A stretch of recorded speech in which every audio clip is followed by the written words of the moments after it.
Hi hello மக்களே, சிம்பிளான ஒரு ரோஸ் டிப்ஸ் மெயின்டெனன்ஸ் தாங்க இந்த வீடியோ நம்ம பார்க்குறோம்.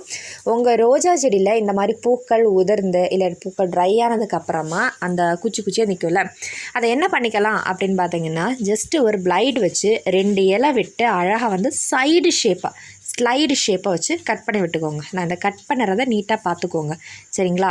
இந்த மாதிரி ஸ்லைடு ஷேப்பை வச்சு கட் பண்ணி விட்டுக்கோங்க.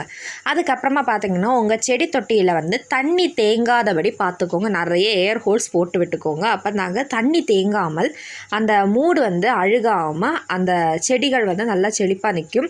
நம்ம பிளான்ட் வந்து மூடு அழுகிட்டு அப்படின்னா ஃபஸ்ட்டு இலைகள் வந்து உதிர ஸ்டார்ட் ஆகி, இது வந்து தண்ணி வந்து தேங்கினா தான் இந்த ப்ராப்ளம் மெயினாகவே வந்துடும். அதே மாதிரி நம்ம ரோஜா வாங்கினோன்னா அது ஒரு 2 நாள் நிழலில் வச்சுட்டு உடனே வந்து ரீபாட்டிங் பண்ணி மாற்றி வச்சுக்கோங்க. இதான சிம்பிளான டிப்ஸுங்க. அதுக்கப்புறமா நிறைய பேர் பண்ணுற ஒரு மிஸ்டேக்கு, இந்த மாதிரி கட் பண்ணி விட்டதுக்கப்புறமா நீங்கள் வந்து மஞ்சளோ இல்லை வந்து மண்ணோ வைக்காதீங்க. இந்த மாதிரி சாஃப் அப்படிங்கிற இது ஒரு ஃபங்கிசைட், சரிங்களா? இது வந்து எல்லா உரைக்கடைகள்லையும் கிடைக்கும்.